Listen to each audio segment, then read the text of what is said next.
Hello, I'm Farah Larieux and welcome to Haiti Journal.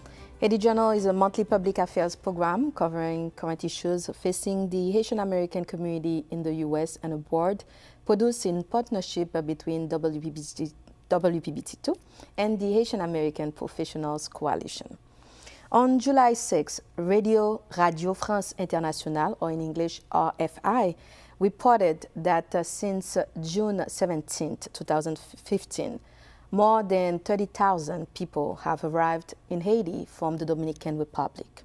Every day, dozens of illegal immigrants are expelled forcibly from the Dominican Republic.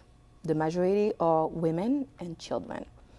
Upon their arrival in Haiti, these people live in extremely precarious conditions in impoverished shelters. On this month's program, we will talk about the mass deportation of Haitians from the Dominican Republic. Joining me, we welcome François Guillaume II, former Minister of Haitian Living Abroad. During his time in office, François launched the program of identification of Haitians living in the Dominican Republic. Ariol Eugène, member of the Haitian Lawyers Association and past chair of legal committee for the Haitian American Professionals Coalition and a co-producer of this program. And Dr. Chantal Vernat, assistant professor of history, politics, and international relations at Florida International University.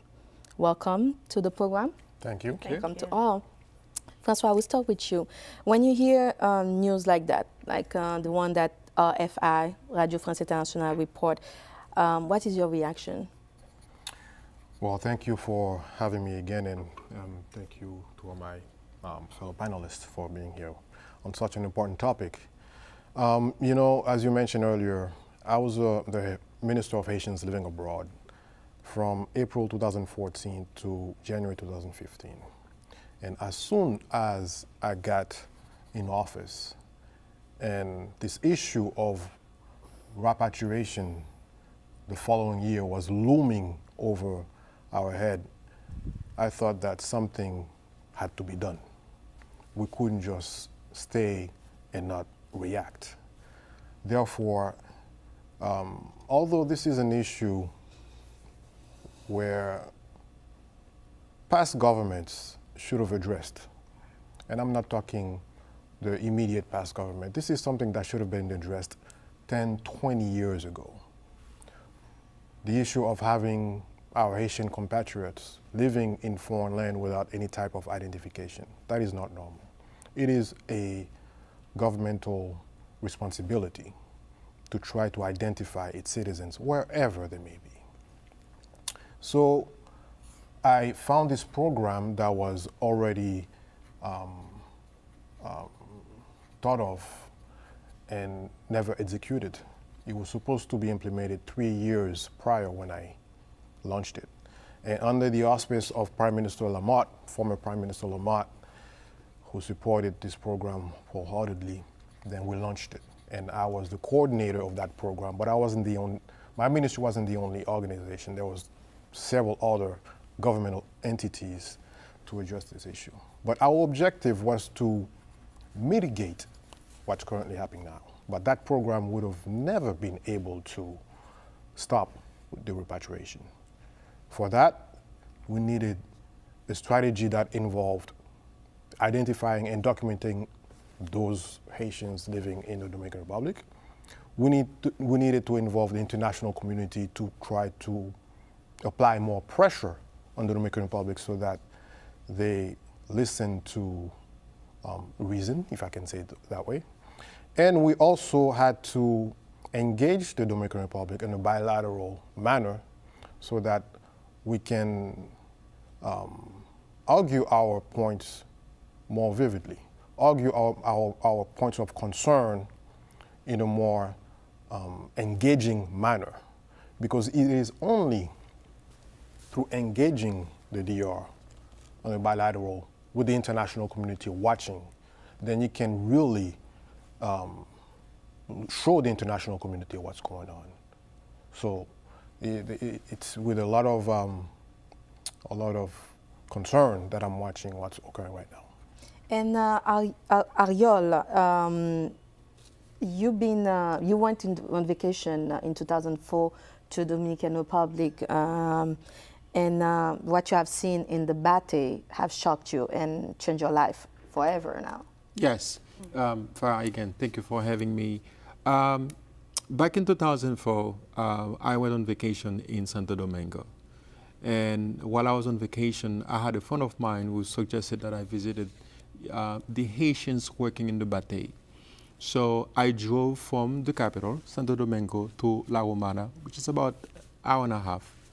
And what I saw shocked me. I could not believe that my fellow Haitians were working in the 21st century in such horrible conditions. I remember visiting the Bate and speaking and talking to the Haitians working in the Bate. I met a nun by the name of Sister Maud. She is part of a congregation, Hia de Maria, Les Filles de Marie, and she basically talked to me about the plight of Haitians working in the Bate. She told me about the horrible conditions, Haitians who were working for 20, 25 years, and as soon as they could not work, they were kicked out of their home. We talk the home about that the government gave them? the Bate. Okay. A lot of the Bates, a lot of people think that the Bates are owned by the government. The Bates, a lot of those Bates are privately owned. And a lot of Haitians who work in the Bate for 20, 30 years, the minute that they could not work, they were kicked out of the small house that they were given to live. To become homeless. To become homeless. After working for 20 years. They did not have any type of pensions. So I spoke to Sister Maud and I said, well, we got to do something about this. And I remember I was supposed to fly the next day, but I was so shocked by what's happening. So I decided to extend my vacation. I spent about 5 more days and I went to different bates to assess the situation. And when I get back to the States, I contacted members of the Haitian Nurses Association, ANA. I also contacted members of the IMHE, Association des Médecins à l'étranger, Haitian doctors living abroad. We contacted also Haitian lawyers. I remember we had a meeting with Dr. Yves Jodesti, who supported this project. We had Dr. Marie Etienne. And they are the leadership of, at that time, the leadership of the Haitian American Professionals Coalition. Yes. And this is where you initiate the humanitarian mission. Yes, and we also... And you started in 2005. Yeah, and we also had the support of Radio Mega, because we had to use the airwave to spread the message and to raise awareness. Exactly, to raise awareness about the conditions that our Haitian brothers and sisters were living in Dominican Republic. And Chantal, the situation that Ariol just explained, it is the situation that's been there for years. And just for the viewers, can you explain to us what a bate is in Dominican Republic? Sure. So these are the basically plantations, right? It would be the equivalent of a plantation system. They're the sites of production. And actually, it's really important that we think about it as a site of production, because there's this issue raises so many levels of concern, but what is standing out to me quite a bit right now is this question of labor. Of many of the individuals who are in this very precarious position right now, they are laborers. They've provided their production power on these sites where they have worked and they've lived under very deplorable conditions. I mean, that's an issue that human rights organizations have talked about for some time, and that over the decades, this awareness of conditions on the bates has been spoken about and become aware of that. Now, it was initially it was a program between the two countries, between Haiti and Dominican Republic. When people they go to work, they come from Haiti, cross the border, and go to work in Dominican Republic with certain conditions, and they were considered as transit. Right. So the other thing that's very important to remember is that there've been a series of migrations between the Haiti and the Dominican Republic. So first of all, we need to think about this is one island. There's a border that, well before the the independence of these countries, even from the colonial period. This is a man-made border that has been created to defend both political and economic interests. And there have been times where that border has been enforced more than other times. And part of that enforcement had to do with regulating the individuals who were coming to work in the sugar-producing industries on the Dominican side. A certain portion of that migration was in fact sponsored by the two governments, agreements between the two governments. Going back into the beginning of the 20th century, early 1900s, you had 19 teens, you had Haitians going between the Dominican Republic and Haiti based on government agreements. But you also had a bulk of people traveling clandestinely, so either on their own or oftentimes being conscripted. I actually have a very personal family story where I know of at least 3 family members, my great-grandmother and her 2 brothers, who were snatched from the street. So there's also this taking of people off the street to serve in these production sites, and then, as Ayo says, when they're no longer needed, they're disposable. So we have to really think about these individuals on a number of levels. We've talked a lot about race. There's been some discussion publicly about the role of race and racial discrimination here, but it's really also, we can think about it from a class perspective, how these Black bodies are marginalized, particularly because of their class position within not only Dominican society, also within Haitian society, right? Why hasn't there been also more political pressure from the government side, right, over the centuries? And those who have spoken on behalf of the population have been those who've tried to gain greater respect for working class Now, population. as of June 17th, it was the deadline of the regularization plan of the immigration regularization plan of the Dominican government, and so they also mentioned, based on the state that the Minister of Foreign Affairs of Haiti mentioned that Dominican Republic will agreed that they will give an extension of 45 days for the Haitian government to establish a deportation plan or a deportation agreement.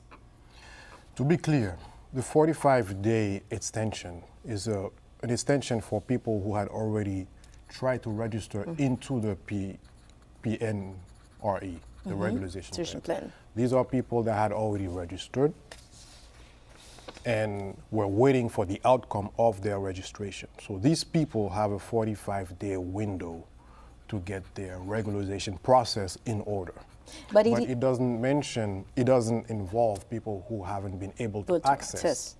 And I have something I'm intimately aware of this program, because the program that we instituted in the Haitian side, PD, the Identification and Documentation Program, Haitians that lived in the DR without any form of identification could not access the Dominican regularization plan without a form of identification. So that's why we were so avid in trying to implement that as soon and as fast as possible. But and how many people, even when they do have a form of identification, the process of regularization of the Dominican Republic is very harsh and expensive. We have several testimonies of people who had gotten their documentation from the Haitian government and tried to register, and it cost them about 5,000 pesos to do so. Which is in US dollar, we can say. Almost $100. But for people living under less than $2, it's unsurmountable. But not only the amount, but the processes that they have to go through. They ask them for documents that some of them would never be able to have such documents. So the process in itself was not made to be simple. And if I can jump in that. Immigrants are expelled forcibly from the Dominican Republic. The majority are women and children. Upon their arrival in Haiti, these people live in extremely precarious conditions in impoverished shelters.